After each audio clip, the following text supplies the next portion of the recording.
जैसा कि मैंने आपको पिछली वीडियो में बताया था कि किस तरीके से एटमी जंग के अंदर किस तरह तबाही होगी और किस तरह आप बच सकते हैं, लेकिन ये बात भी याद रखें कि जब दो हरीफ आपस में लड़ते हैं या दो बड़ी ताकतें जब आपस में टकराती हैं तो वो डायरेक्ट एटमी जंग का इस्तेमाल नहीं करती, बल्कि वो दूसरे हथियारों का इस्तेमाल करती है। उन्हीं के अंदर साइबर अटैक को भी इस्तेमाल किया जाता है और आज की वीडियो में हम इसी को कुछ समझने वाले हैं। तो मेरा नाम है दानिश और आप देख रहे हैं फॉक्सर एक्स।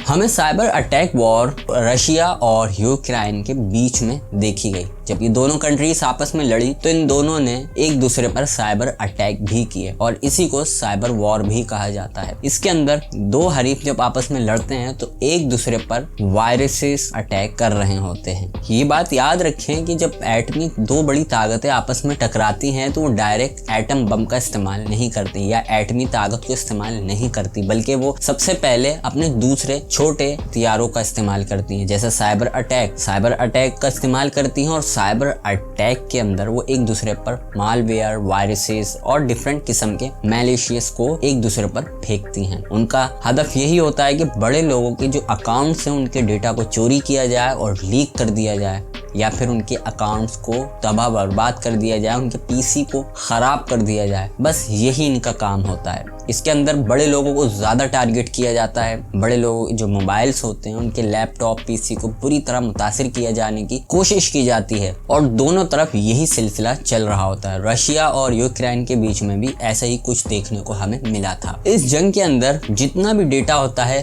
दोनों एक दूसरे का लीक करने में और चोरी करने में लगे रहते हैं और डिफरेंट वायरसेस को एक दूसरे पर फेंक रहे होते हैं। इस दौरान वीडियो कॉल, ऑडियो कॉल और जिस किस्म की भी कॉलिंग हो रही होती है उन सबको रिकॉर्ड किया जा रहा होता है, उन सबको लीक करने की कोशिश की जा रही होती है। ऐसे ही कुछ हमें अपनी कंट्रीज में भी देखने को कभी कभी मिलता है कि किसी बड़े शख्सियत की कॉल को लीक कर दिया जाता है, उसकी कॉल को इंटरनेट पर छोड़ दिया जाता है। बिल्कुल ऐसे ही साइबर अटैक के अंदर भी एक दूसरे के डेटा को चोरी करके उसके साथ खेला जाता है, उसे बेचा जाता है, उसको लीक किया जाता है। गर्ज की इंटरनेट की दुनिया में आप जिस जगह भी खड़े हैं वहां से आपको तबाह बर्बाद करने की कोशिश की जाती है। साइबर अटैक के अंदर न सिर्फ डिफरेंट वायरसेस और मैलिशियस का इस्तेमाल होता है, बल्कि उन डिवाइसेस का भी इस्तेमाल होता है जो उस कंट्री से बनकर आई हैं, जैसे मोबाइल, इलेक्ट्रॉनिक कंप्यूटर्स, लैपटॉप वगैरह। अगर आप उन कंप्यूटर्स को या फिर लैपटॉप को या फिर उसके अंदर जो डले हुए सॉफ्टवेयर हैं वो अगर उसी कंट्री के बनाए हुए हैं तो हो सकता है कि वो आपकी उस जंग के दौरान जासूसी करके आपका डेटा भी वहां तक पहुंचा दें। इसीलिए ऐसी डिवाइसेस जंग के दौरान खतरनाक साबित हो सकती हैं। वैसे आमतौर पर भी ये कंट्रीज जासूसी एक दूसरे की करती ही रहती है, जैसा कि चाइना और अमेरिका। ये वो कंट्रीज हैं जो खामोशी से आपका डेटा चुपके नोट करती रहती हैं, यानी आपकी जासूसी करती रहती है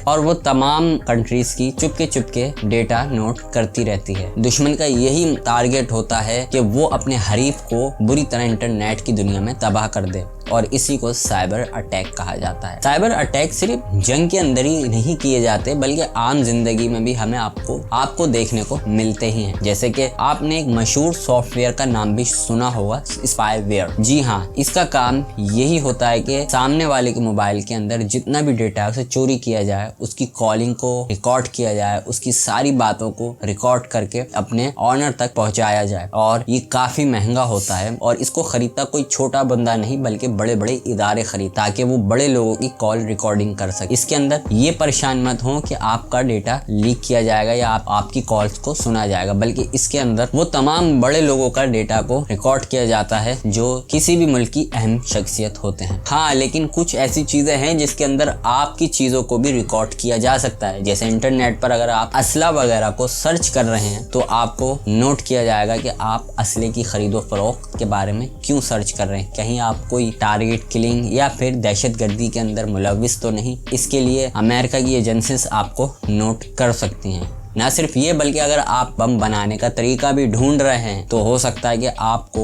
नोट किया जाए इंटरनेट की दुनिया में, आपकी तमाम हिस्ट्री को रिकॉर्ड किया जाए कि आप ऐसा क्यों कर रहे हैं। इसलिए कभी भी ऐसी वैसी उल्टी सीधी चीजों को सर्च ना किया करें। बाकी अदरवाइज अगर आप किसी से चैट कर रहे हैं या फिर वॉइस कॉल कर रहे हैं और उसके अंदर कोई भी ऐसी बात कर रहे हैं जो आपको कॉल पर नहीं करनी चाहिए थी, या फिर आपकी कंट्री उस टॉपिक के बारे में मना करती है बात करने को और आप आप वही बात कर रहे हैं तो हो सकता है कि AI आपको वहां पर पकड़ ले और आपकी बात को नोट करके एजेंसी तक पहुंचा दे। इसलिए इन चीजों का ख्याल रखा करें। उम्मीद है कि ये छोटी सी वीडियो आपको समझ आ गई होगी साइबर अटैक के हवाले से। वीडियो अच्छी लगी है तो इसको लाइक कीजिए, मेरे चैनल को सब्सक्राइब कीजिए और बेल के बटन को दबा दीजिए ताकि हर आने वाली वीडियो का नोटिफिकेशन आप तक पहुंच सके। मैं मिलूंगा फिर एक नई इन्फॉर्मेटिव टेक्नोलॉजी के हवाले से एक नई वीडियो के साथ। अपना ख्याल रखिएगा एंड गुड बाय।